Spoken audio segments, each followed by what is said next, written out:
रानू जी, आज शाम को मैं घर जल्दी आ जाऊंगा। आप तैयार रहना और मेरी प्यारी बेटी को नया वाला फ्रॉक पहनाना। टुन्नू जी, शाम को कहाँ जाना है? मुझे तो कुछ नहीं पता। अरे रानू जी, आप भूल गई हो क्या? हर बार की तरह इस साल भी अपने जंगल में मेला लगा है और शाम को हम सब मेले में जाएंगे। ऐसा कहकर टुन्नू चिड़ा अपने काम पर निकल जाता है। गौरी कवि, मेरी समझ में तो कुछ नहीं आता है। आखिर सारे जंगल में हमारी सबसे बड़ी कपड़ों की दुकान है, फिर भी आप न जाने इन चूहों को क्यों पकड़ती हो। कालू जी, ये चूहे ही मेरे पक्के साथी हैं और इन्हें पकड़ना मुझे बहुत अच्छा लगता है। गौरी कव्वी ऐसे ही ढेर सारे चूहे इकट्ठे कर लेती है और उन्हें अपने घर में बड़े ही प्यार से रखती है और इस तरह से शाम हो जाती है और रानो चिड़िया अपने पति का इंतजार करती है। मम्मा, पापा कब आएंगे? शाम तो हो चुकी है। बेटी, पापा बस आते ही होंगे, फिर हम सब मेला देखने जरूर जाएंगे। इस तरह से वे दोनों टुन्नू चिड़ा का इंतजार कर रही थी। तभी दो पक्षी टुन्नू को गंभीर हालत में वहाँ पर लेकर आते हैं। हे भगवान, आपकी ये हालत कैसे हुई और आपके पंखों में कितनी चोट आई है? जहाँ ये काम कर रहे थे वहाँ से ये नीचे गिर गए और इनके दोनों पंख टूट गए हैं, इसलिए यह कभी अब उड़ नहीं पाएंगे। मुझे माफ कर दो रानू जी, मैं अब कभी भी उड़ नहीं पाऊंगा और ना ही एक भी पैसा कमा पाऊंगा।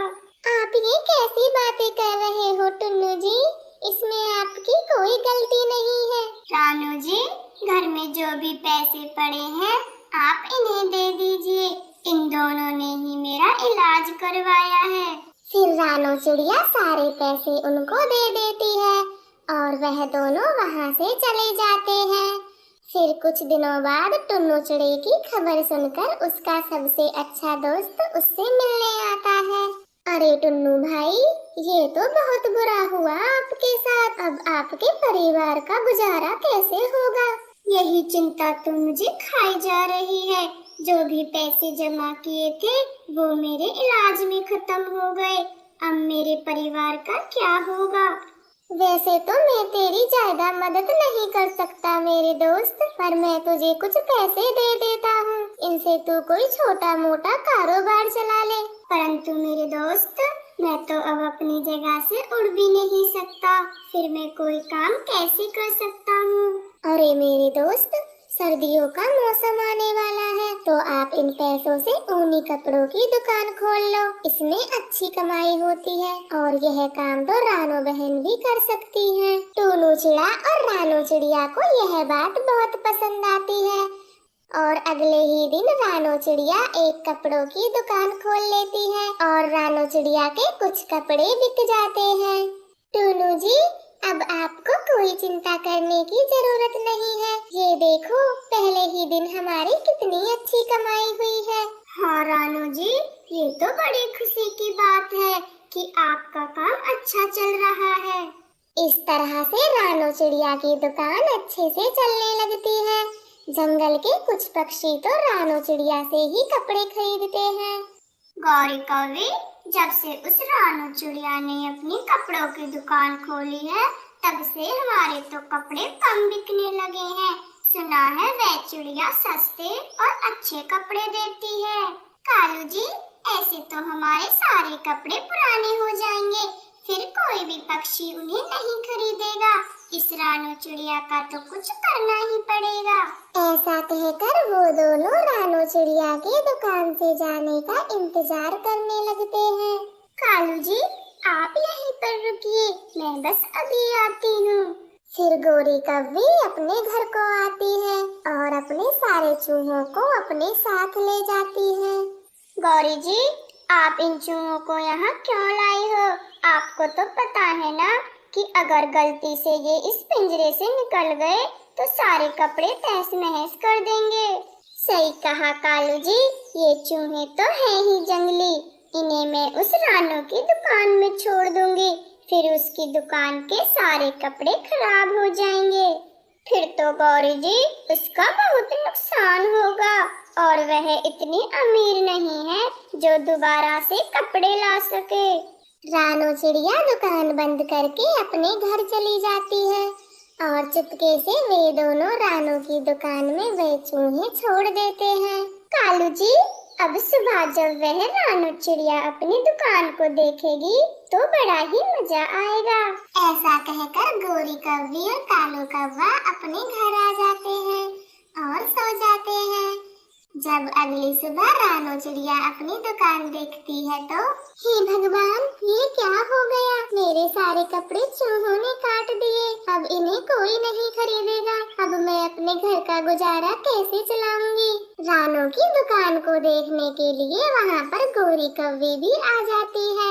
अरे रानू बहन, आपके तो सारे कपड़े चूहों ने काट दिए हैं। अब आप ये दुकान बंद कर दीजिए और कोई अलग काम कीजिए। नहीं गोरी बहन, मुझे अभी एक आइडिया आया है जिससे मेरे कुछ कपड़े तो सही हो जाएंगे और मेरे पास थोड़े पैसे हैं जिससे मैं नए कपड़े भी ले आऊंगी। रानू की यह बात सुनकर तो गोरी कौवी अपनी दुकान पर आ जाती है। कालू जी, ये रानू तो सबसे ज्यादा मेहनती है। हमने ऐसे न जाने कितनों को भगाया था, पर ये तो उन कपड़ों को ठीक करके वापस से बेचना चाहती है। गौरी जी, आप करने दो उस रानू को मेहनत। हम फिर से कोई ना कोई तरकीब निकाल कर उसकी दुकान बंद करके ही रहेंगे। इधर रानू कटे कपड़ों को ठीक करने लगती है। वे कपड़ों में अपने पंख से कढ़ाई करती है जिससे कपड़ा और भी सुंदर लगने लगता है। दिन रात की कड़ी मेहनत करने के बाद रानू अपने सारे कपड़े ठीक कर लेती है। गौरी कौवी, उस रानू के कपड़े तो पहले से भी ज्यादा बिचने लगे हैं और सभी पक्षी उसकी कढ़ाई को बहुत पसंद करते हैं। कालू जी, इस बार तो मैं उसकी सारी दुकान जला दूंगी। फिर देखूंगी ये कैसे अपने पंखों से जले हुए कपड़े ठीक करती है। हाँ हाँ गौरी, आप एकदम सही कह रही हो। बस एक बार इसे घर जाने दो। इस तरह से गोरी कौवी और कालू कौवा रात होने का इंतजार करने लगते हैं। कालू जी, रात हो गई है, आप ये मसाल ले जाइए और चुपके से रानू की दुकान में आग लगा दीजिए। मैं बाहर से देखती हूँ कि कोई आ न जाए। फिर कालू कौवा मसाल लेकर रानू चिड़िया की दुकान पर चला जाता है, परंतु जैसे ही कालू कौवा दुकान के अंदर जाता है वहाँ पर रानू चिड़िया सो रही थी। अरे ये क्या कालू, ये तो यहीं पर है, घर नहीं गई। लगता है चूहों की रखवाली कर रही है। निकल ले यहाँ से, इसी में तेरी भलाई है। कालू कौवा तो बहुत घबरा जाता है और हड़बड़ी में वहाँ से आ जाता है और गलती से वह मशाल अपनी दुकान में ही डाल देता है। गौरी कौवी, वो रानू तो बहुत चालाक है, वह अपनी दुकान में ही सो रही थी। तो फिर कालू जी, आपने उस रानू की दुकान में आग लगाई या नहीं? नहीं गौरी जी, मैंने आग नहीं लगाई। अगर वह मुझे देख लेती तो? फिर वह मसाल कहाँ है कालू जी? उन दोनों के बातें करते करते ही आग कपड़ों में लग जाती है और वह अपनी जान बचाकर दुकान से बाहर आ जाते हैं। कालू जी, आप एक काम भी ढंग से नहीं कर पाए, रानू की दुकान की जगह अपनी ही दुकान जला दी। गौरी, मैं बहुत घबरा गया था, मुझे पता ही नहीं चला कि मसाल कब में मैंने अपनी दुकान में रख दी। कालू और गौरी की दुकान पूरी तरह से जल चुकी थी और अब रानू की मेहनत से उसकी दुकान अच्छी चलने लगी। सभी पक्षी सर्दियों के लिए रानू की ही दुकान से कपड़े खरीदते और फिर रानू चिड़िया अपने पति का एक अच्छे डॉक्टर से इलाज करवा लेती।